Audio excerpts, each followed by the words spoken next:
भारत पेंशनभोगी समाज, जो लाखों पेंशनभोगियों और सरकारी कर्मचारियों के हितों का प्रतिनिधित्व करता है, इन्होंने 8वें केंद्रीय वेतन आयोग 8th पे कमीशन के गठन को लेकर 16 अगस्त 2024 को पीएम मोदी को एक लेटर लिखा है और वेतन व पेंशन की समीक्षा को लेकर बड़ी मांग केंद्र सरकार के समक्ष रख दी है।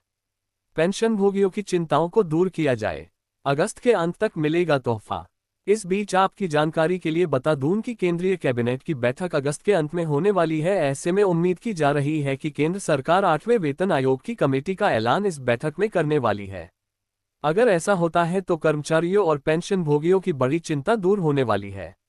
7वें वेतन आयोग को पूर्व प्रधानमंत्री मनमोहन सिंह फरवरी 2014 में लाए थे। 7वें वेतन आयोग की सिफारिशें 1 जनवरी 2016 से लागू हुई। ऐसे में ये पहली दफा होगा जब मोदी सरकार के कार्यकाल में नए वेतन आयोग का गठन होगा। अगर 10 साल के सामान्य अंतराल के हिसाब से देखें तो 8वां केंद्रीय वेतन आयोग 1 जनवरी 2026 से शुरू होने का प्रस्ताव है। सरकारी कर्मचारियों को बजट 2024 से पहले ही एक खुशखबरी मिल गई है।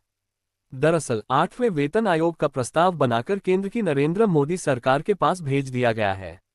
इससे वेतन आयोग सरकारी कर्मचारियों और पेंशनभोगियों के लिए बेसिक वेतन, भत्ते, पेंशन और अन्य फायदों की समीक्षा कर सकेगा। मोदी 3.0 का पहला पूर्ण बजट जुलाई के तीसरे हफ्ते में पेश होने की संभावना है।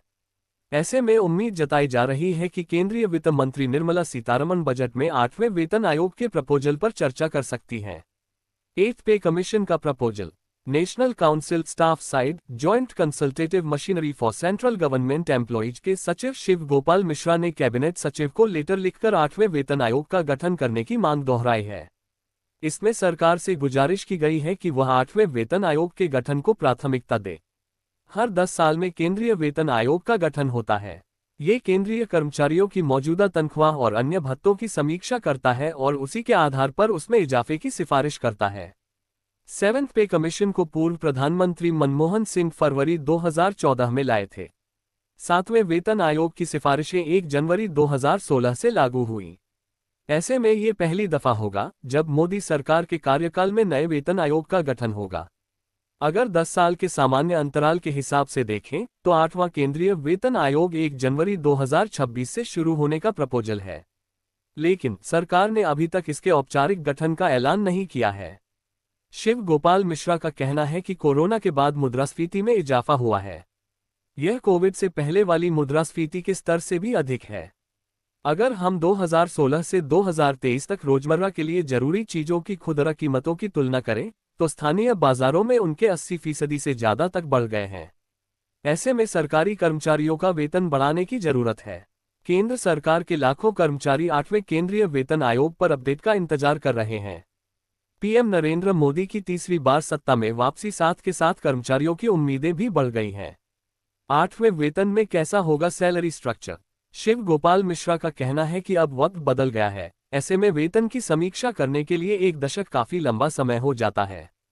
इसके बजाय सरकारी कर्मचारियों की सैलरी की समय समय पर समीक्षा होनी चाहिए और उसी के अनुसार उसमें बदलाव होना चाहिए।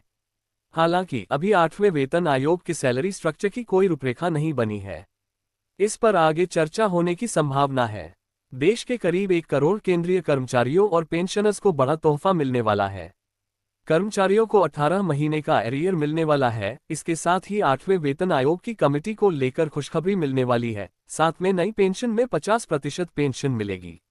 दरअसल कोरोना में फ्रीज किए गए महंगाई भत्ते यानी कि डीए के पैसे को सरकार अब जल्द देने वाली है।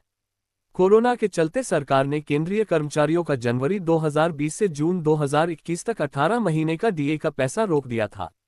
इसे लेकर कई बार कर्मचारी संगठनों ने मांग भी की, लेकिन इस बार सरकार अपने कर्मचारियों और पेंशनभोगियों को तोहफा देगी।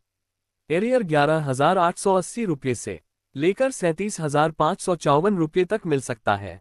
इसी तरह से लेवल 13 के कर्मचारियों को 1,23,800 रुपये से लेकर 2,15,900 रुपये तक एरियर मिल सकता है।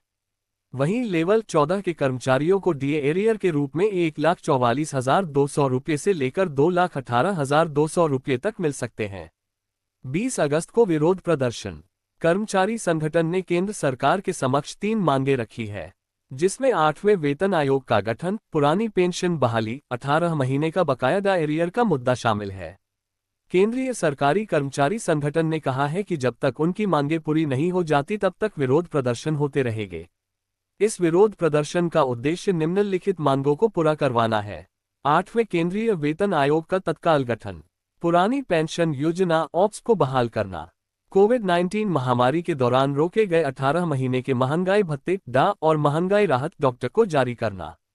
शिवगोपाल मिश्रा के अनुसार यह विरोध प्रदर्शन इन अनसुलझे मुद्दों को लेकर केंद्र सरकार के कर्मचारियों और पेंशनभोगियों के बीच बढ़ती अशांति को दर्शाता है।